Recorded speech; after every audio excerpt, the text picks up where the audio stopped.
আমি চোখে ভালো দেখতে পাচ্ছি না কেন? ও গো, আমার কি চোখে ছানি পড়লো নাকি? সে কি গো? না না না না না না না না না।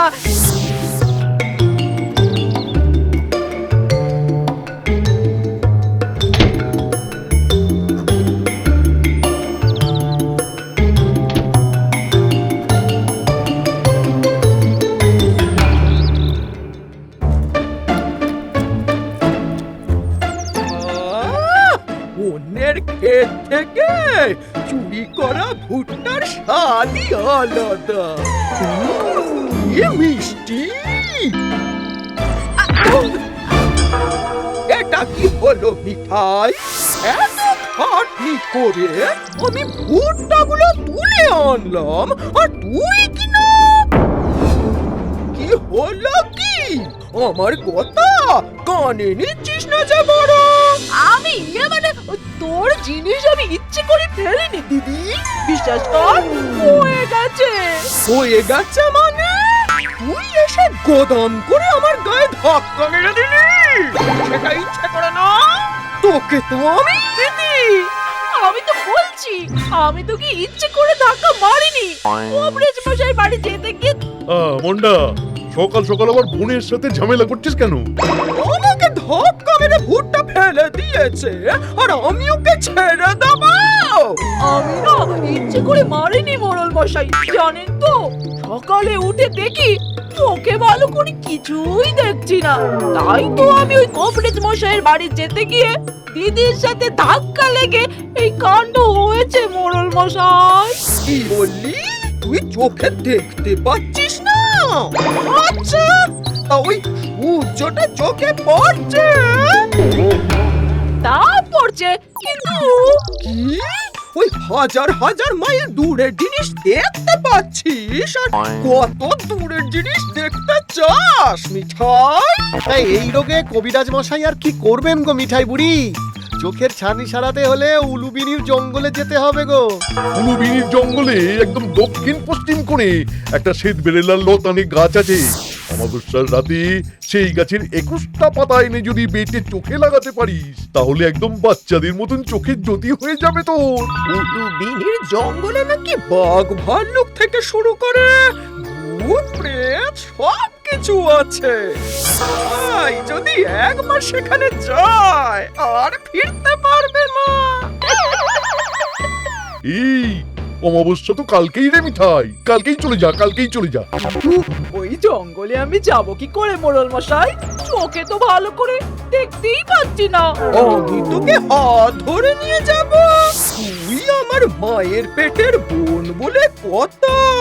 আমি এইটুকু করব না? হ্যাঁ,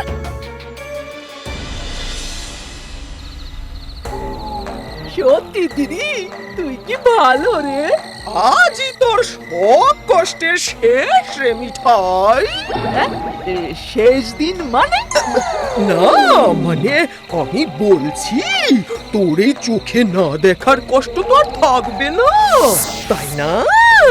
চল চল মিঠাই, চল।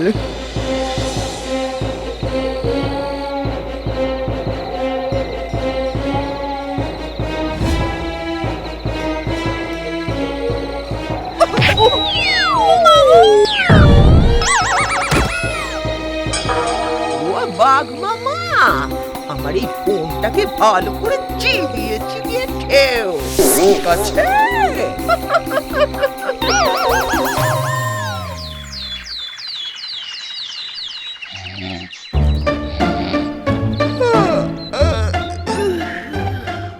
এতক্ষণে মনে হয় বাঘে ভাল্লুকে মিঠাইকে খেয়ে ছিবড়ে করে ফেলে রেখে গেছে।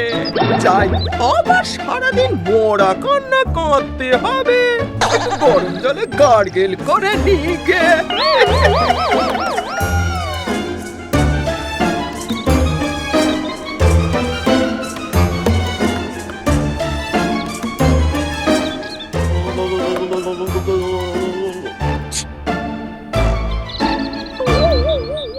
ওরে আমার একমাত্র বোনটা এইভাবে বেঘরে মারা গেল গো। আমার তো সব চলে গেল গো।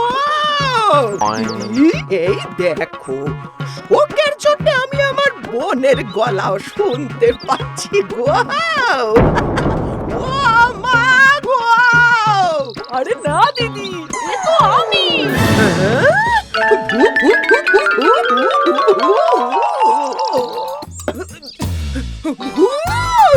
মিঠাইয়ের ভূত!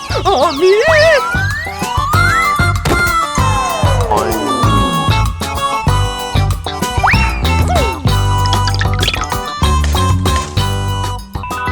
আমি ভূত না, তুই দেখ না, দেখ।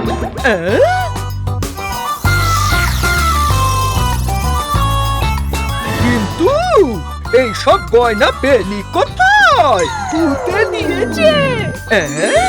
ভূতে দিয়েছে মানে? এসব অনেক কথা দিদি, ছাড়, আমি যাই। এই না না, তুই কোথায় যাবি?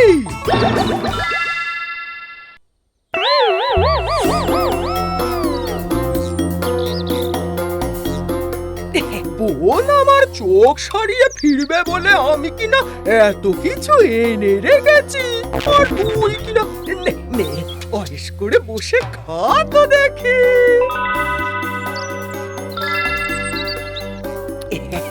এই মিঠাই, মিঠাই রে, এই গয়না তুই কোথায় পেলি বোন? আমাকে বলবি না? কাউকে বলবি না তো? আমি কেন কাউকে বলতে যাব? আমি তো ওই অজ্ঞান হয়ে পড়লাম, তারপর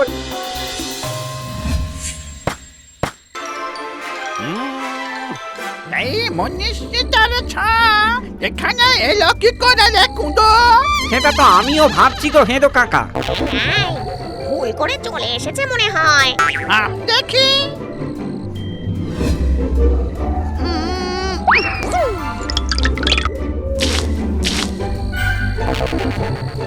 এই কে রে?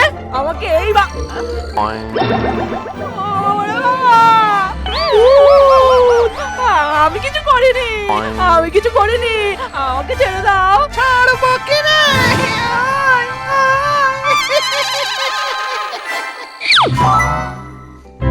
অনেক দিন মনীষীর হাতের রান্না খাইনি, বেশ জমিয়ে রান্না করে দেখি। আমি আর রান্না, সে তো ওই বেশি বকলে না তোকে ঘাড় মটকে গিলে খাবো। শুরু কর।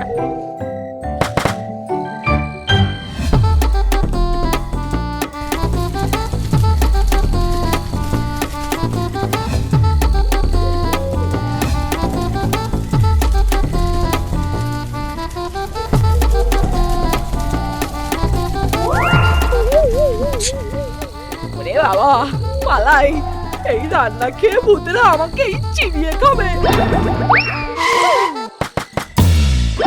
বাহ, রান্না হয়ে গেছে, খেয়ে দেখি তো।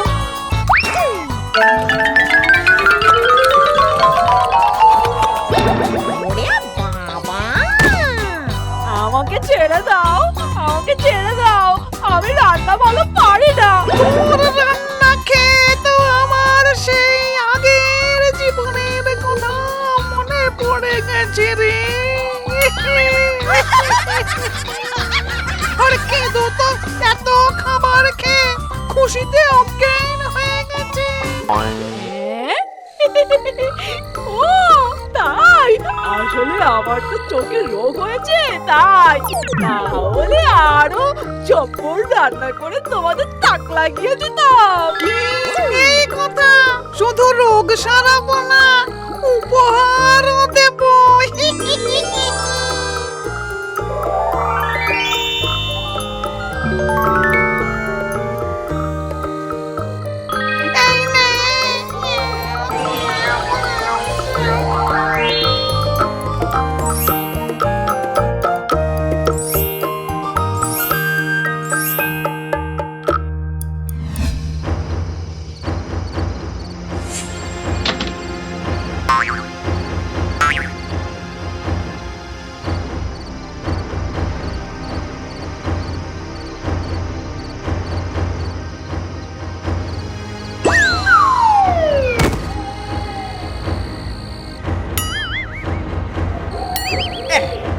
এইখানেই তো মিঠাই অজ্ঞান হয়েছিল।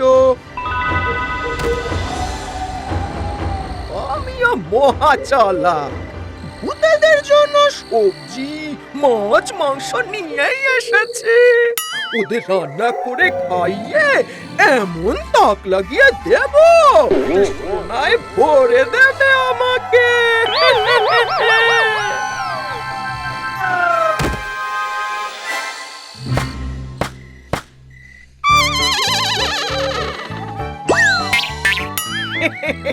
আমি মন্ডা, তোমাদের এমন রান্না করে খাওয়াবো যে তোমাদের কাছে যত হিরে জহরত আছে সব আমাকে দিয়ে দেবে তোমরা। নাকি তা বেশ, রান্না কর দেখি।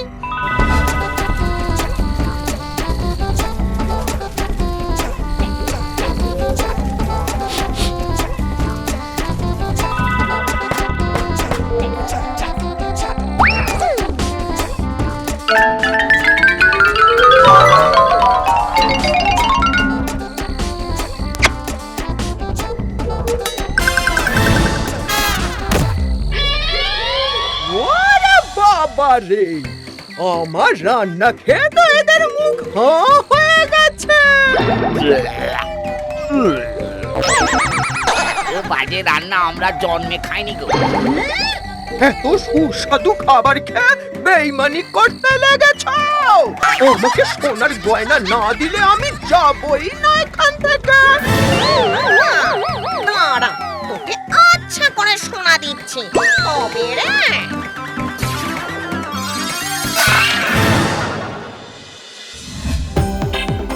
ওরে বাবা রে, ভূতের সোনার গয়না পেতে গিয়ে এ আমি কি পেলাম রে? ওরে মিঠাই, আয় বাঁচা আমাকে মিঠাই রে। উমা দিদি, ভূতেরা তোকে তো ভারী ভালো ভালো গয়না দিয়েছে।